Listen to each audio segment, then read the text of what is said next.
Il y a quelques semaines avait lieu à Las Vegas le plus grand salon au monde des technologies pour le grand public. Depuis quelques années, aux côtés des appareils photo, caméras, vidéo, télévision, se développe un autre créneau, celui des objets connectés.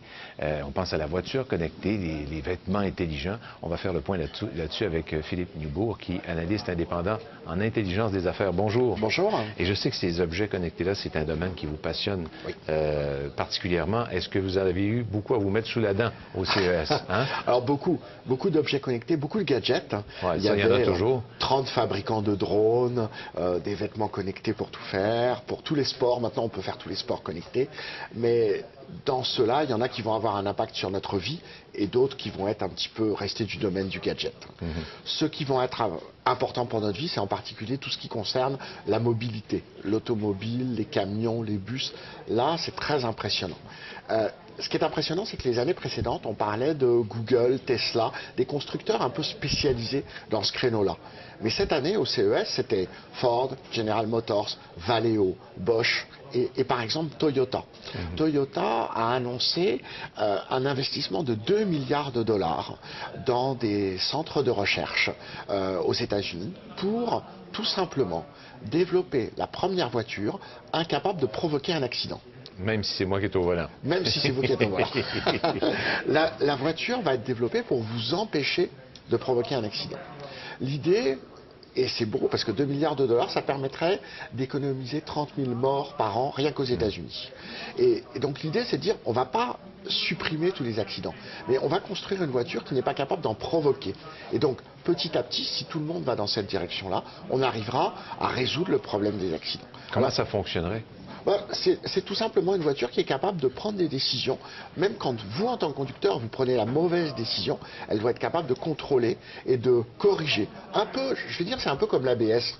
L'ABS, si j'appuie très fort sur le frein, l'ABS me dit non, c'est pas bien, je vais corriger moi-même. Là, c'est l'idée d'apporter ça à tous les C'est un bon exemple de ça.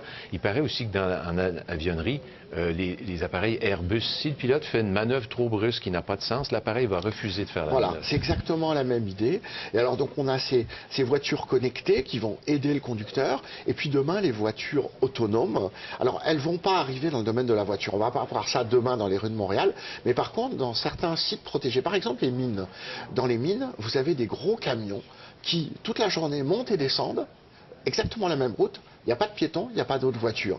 Ça, on peut les automatiser. Rapidement, on n'a pas besoin d'infrastructures très complexes. Exactement, c'est très simple. Et donc aujourd'hui, on a déjà dans les mines des camions autonomes qui font des allers-retours sur des chemins déjà bien définis. Et de voir que c'est des constructeurs classiques qui s'intéressent à ça, ça montre qu'on s'en va vraiment vers ça. Parce Exactement. Que Tesla, ils sont toujours en train d'innover. Bon, on le sait, Google, c'est la même chose. Alors, des fois, on se dit c'est peut-être de la science-fiction plus que d'autres choses. Mais le fait que ce soit Toyota, General Motors, ça montre qu'on est bien là. Oui, puis si on met 2 milliards, c'est parce qu'on veut avoir un retour sur notre investissement. C'est clair. Alors ça, peut-être qu'on verra ces voitures sécuritaires-là beaucoup plus vite que les voitures qui se pilotent toutes seules, évidemment. Certainement, mais on les voit déjà, elles étaient au CES. Quelle autre tendance aussi vous avez remarqué? La maison intelligente, ça c'est toujours très fort quand on parle d'outils connectés.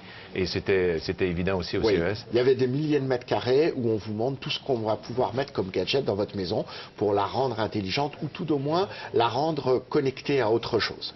Alors ça, c'est fantastique. Votre four, vos stores, votre porte de garage, tout va être connecté. Ça, c'est très bien. Il y a par contre un petit revers de la médaille, c'est qu'aujourd'hui, tout le monde veut être la plateforme de ça. C'est pas juste d'avoir des gadgets, parce que si j'ai 15 objets connectés dans la maison et j'ai 15 applications sur mon téléphone intelligent, ça marche pas. Ça prend une plateforme pour gérer ça. Ça prend une plateforme, et là, tout le monde veut être la plateforme. On a au Québec une société qui s'appelle Ubios qui lance une campagne de financement participatif. Je suis un petit peu sceptique sur la capacité à avoir une plateforme d'objets connectés. Au Québec, ils vont peut-être réussir, mais si leurs ambitions sont mondiales, attention, en face, il y a Google, Apple, Samsung, il y en a d'autres, des grands joueurs. C'est des gros joueurs, ça va être pas facile. Alors là, peut-être attendre un peu que ça se calme et qu'on voit un peu, qu'on s'y retrouve dans cette jungle-là. Exactement. Autre chose intéressante au CES, l'intelligence artificielle. Ça évolue à une vitesse exponentielle. Et c'est derrière tout ce dont on vient de parler. La voiture, pour qu'elle fonctionne, il faut vraiment qu'elle ait de l'intelligence artificielle. C'est plus celle des années 70. Alors c'est ce qu'on voit sur le petit schéma actuellement. On a sur la gauche les objets. Les objets, ils vont générer de la donnée. Mais ces données, ça ne sert à rien si j'ai pas un algorithme. Un algorithme, c'est une formule de calcul. C'est quelque chose que je vais développer un peu comme la formule d'un médicament, mais que je vais appliquer à mes données, de manière à pouvoir générer des actions. Donc on parlait tout à l'heure de la voiture, c'est il se passe quelque chose arrive devant moi sur la route, comment l'algorithme réagit? Qu'est-ce qu'il calcule à ma place? Et les entreprises aujourd'hui vont développer des algorithmes de mieux en mieux, de plus en plus performants, et ça va devenir une valeur pour l'entreprise. Un produit à vendre. Un produit à vendre ou au moins un actif. Il va falloir le valoriser dans le bilan de l'entreprise.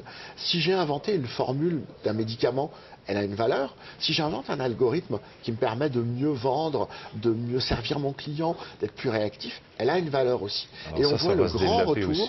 dans tous ces domaines-là. L'intelligence artificielle a été partout, mais cachée. Merci Philippe. Merci. Au revoir.